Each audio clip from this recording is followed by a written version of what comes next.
Setiap mendengar kata gravitasi, pasti teringat dengan cerita apel yang jatuh ke kepala seorang ilmuwan yang saking cerdasnya dari kejadian tersebut, dia menemukan teori yang menjelaskan cara kerja dunia dan alam semesta. Dia adalah Sir Isaac Newton, seorang fisikawan, matematikawan, ahli astronomi, filsuf alam, kimiawan, teolog, dan penulis yang secara luas diakui sebagai salah satu fisikawan terbesar dan ilmuwan paling berpengaruh sepanjang masa.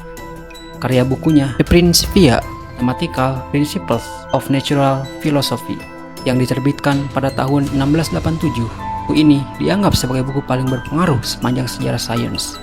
Karena itu, di sini gue akan membahas bagaimana kehidupannya, cara dia berpikir, dan seberapa keras dia bekerja dalam penelitiannya, sehingga dianggap salah satu orang paling jenius yang pernah ada. Tapi sebelumnya, jangan lupa subscribe dulu, bro. Let's go!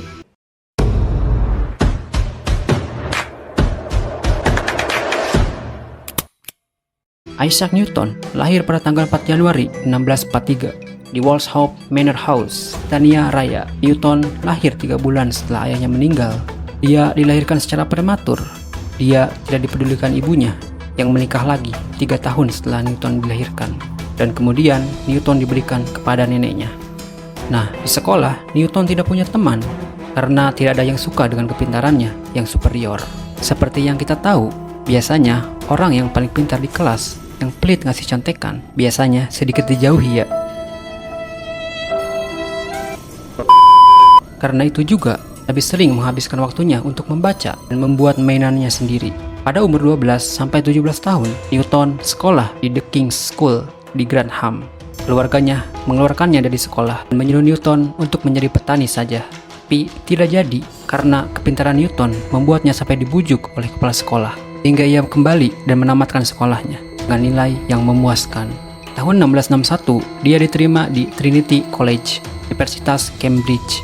Di sana adalah seorang mahasiswa miskin yang bertahan hidup dengan melakukan tugas-tugas berat untuk rekan-rekannya di perkuliahan. Dan saat itu, ajaran universitas didasarkan pada ajaran Aristoteles. Tapi Newton lebih menyukai membaca gagasan filsuf modern seperti Descartes dan astronom seperti Copernicus dan Kepler. Di Cambridge itulah Newton menyadari semua pencapaian ilmiahnya. Dia menjalani kehidupan yang kaya intelektual, merangkul seluruh filsafat alam, mulai dari fisika, matematika, hingga kimia. Dia menentukan arah baru untuk optik dan dinamika celestial, meletakkan penyelidikan tradisi yang berlanjut hingga hari ini. Selama bertahun-tahun, merangkul semua filsafat alam dari ilmuwan-ilmuwan besar terdahulu, mencoba mengerti bagaimana koneksinya satu sama lain. Dia diberikan beasiswa pada tahun 1664 dan jabatan profesor pada tahun 1669 yang membuatnya mendapatkan kebebasan untuk mengajar apa yang dia inginkan. Tak terlalu bersemangat dalam mengerjakan studinya yang membuatnya tidak pernah menikah. Newton adalah seorang pemikir yang dapat mencampur dan menggabungkan bidang yang tampaknya berbeda. Untuk merangsang terobosan kreatif, Newton belajar dari orang-orang sebelumnya. Dia akan mempertanyakan dan menentang asumsi dan memperluas pengetahuan yang ada, baik miliknya sendiri maupun orang lain. Ia mengumpulkan berbagai elemen dari filsafat alam yang telah dirakit selama beberapa abad terakhir. Buku-buku dan penemuan yang dibuatnya mempengaruhi sebagian besar sains dengan tulisannya. Dengan buku The Principia, Newton mengubah dunia di sekitar kita dan cara kita berpikir. Pada tahun 1687, Newton menerbitkan bukunya The Principia, Mathematical Principles of Natural Philosophy. Dalam prosesnya, Newton meletakkan dasar bagi mekanika klasik dan mendefinisikan ulang cara dunia memandang fisika dan sains. Newton menjabarkan hukum gravitasi dan 3 hukum gerak yang mendominasi pandangan sains mengenai alam semesta selama 3 abad setelahnya. Newton berhasil menunjukkan bahwa gerak benda di bumi dan benda-benda luar angkasa lainnya diatur oleh sekumpulan hukum-hukum alam yang sama. Dia membuktikannya dengan menunjukkan konsistensi antara hukum gerak planet Kepler dengan teori gravitasinya. Karyanya inilah yang bertanggung jawab menghapus keraguan para ilmuwan pada masa itu akan heliosentrisme dan memajukan revolusi ilmiah. Heliosentrisme adalah model astronomi yang mana bumi mengelilingi matahari yang berada di pusat jagat raya, bukan matahari yang mengelilingi bumi. Pencapaian Newton di bidang lain seperti di dalam bidang mekanika, Newton mencetuskan adanya prinsip kekekalan momentum dan momentum sudut. Bidang optika, dia berhasil membangun teleskop pemantul yang pertama dan mengembangkan teori warna berdasarkan pengamatan bahwa sebuah kaca prisma akan membagi cahaya putih jadi warna-warna lainnya. Dalam bidang matematika, sama dengan karya Leibniz yang dilakukan secara terpisah, mengembangkan kalkulus diferensial dan kalkulus integral. Tahun 1705, dia diangkat menjadi kaisar dan diberi nama Sir Isaac Newton. Inilah kisah apel yang jatuh di atas kepalanya menjadi salah satu contoh abadi dari momen yang kita sebut sebagai momen kreatif. Yang tidak diketahui orang-orang adalah Newton telah mengerjakan ide-idenya tentang gravitasi selama hampir 20 tahun. Apel yang jatuh hanyalah awal dari rangkaian pemikiran berlanjut selama beberapa dekade. Newton membutuhkan 3-4 jam tidur dalam sehari. Dia bekerja sangat lama dan sangat keras. Seringkali selama berhari-hari dia bekerja tanpa tidur, sampai dia jatuh sakit karena kelelahan. Newton menunjukkan tekad yang besar dengan menyelesaikan tugas yang begitu sulit dan keras. Dengan menemukan dan menerbitkan 4 hukum ilmiahnya, Newton menunjukkan tekad di bidang yang diinginkannya.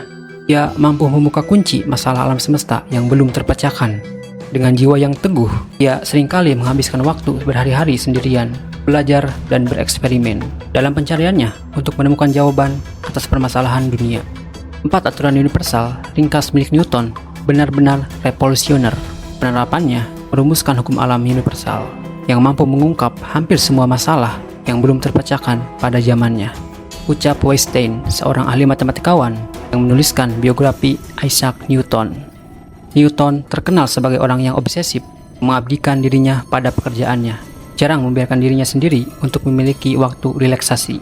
Kurangnya kehidupan sosial itu membuatnya lelah, tidak menikah dan tidak punya pertemanan yang dekat. Dia hidup sangat dangkal dan berdedikasi dalam autodidaknya. Dia tidak memiliki sopan santun yang baik, dia pendendam dan picik. Ketika dia marah, dia mudah jadi tidak terkendali, menderita karena pengabdiannya yang sangat kuat untuk penelitiannya. Hal itu juga menyebabkannya mengalami lebih dari 1 gangguan saraf. Butuh beberapa tahun untuk Newton bisa pulih dari kehancurannya pada tahun 1675 yang diikuti dengan kematian ibunya. Tapi meskipun ia memiliki kehidupan sosial yang sedikit, ia mencapai tujuannya, mencapai jawaban tentang bagaimana dunia bekerja, bagaimana arus berubah, dan bagaimana planet-planet lain berputar. Hukum ini juga memungkinkan Newton untuk menghitung massa setiap planet dan bagaimana tarikan gravitasi, matahari dan bulan menciptakan pasang surut bumi.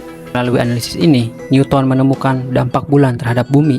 Penemuannya tentang seberapa besar pengaruh bulan terhadap planet ini telah memberikan perubahan pada pandangan kita tentang dunia tempat kita tinggal. Melalui kepribadiannya yang bekerja keras, Isaac Newton mencapai banyak langkah terbesar dalam sejarah ilmiah.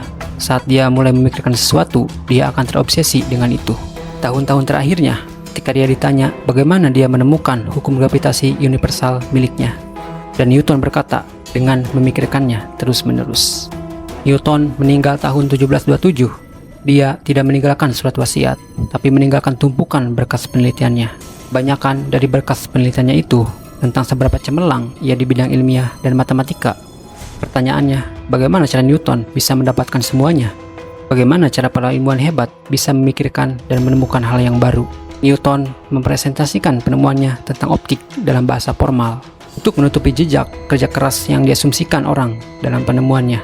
Dan itu karena Newton tidak ingin orang tahu bagaimana dia bisa sampai pada pengetahuannya. Pada saat yang sama, dia memberi kita peninggalan 10 juta kata yang merupakan salah satu tulisan terbanyak dari ilmuwan manapun. Dan itu dikerjakannya sendiri. Sebuah survei tahun 2005 yang menanyai para ilmuwan dan masyarakat umum Royal Society mengenai siapakah yang memberikan kontribusi yang lebih besar dalam sains, apakah Newton atau Albert Einstein. Hasil penelitian itu menunjukkan bahwa Newton dianggap memberikan kontribusi yang lebih besar. Pelajaran yang dapat kita ambil dari seorang Isaac Newton yaitu dengan sifat pekerja keras dalam diri Newton pada studinya. Dia mampu menjawab yang tidak dapat dijawab dengan hasil pengetahuan dan penelitiannya, menginspirasi dirinya sendiri dan orang lain dengan pengetahuan yang luar biasa. Newton memimpin dunia menuju penemuan-penemuan ilmiah yang sangat penting, mampu menjelaskan sebagian besar fenomena besar yang pernah ditemukan. Mungkin kita cuma mengetahui Isaac Newton sebagai ilmuwan hebat karena teori apel jatuh ke kepalanya dan dia menemukan gravitasi. Newton lebih dari itu. Dia adalah individu yang menginspirasi, dia keras dan sangat bertekad. Oke, kurang lebih seperti itu kisah inspiratif dari seorang ilmuwan hebat ini. Dan jangan malas untuk berpikir. Ya, kita akan bertemu di video selanjutnya. Terima kasih.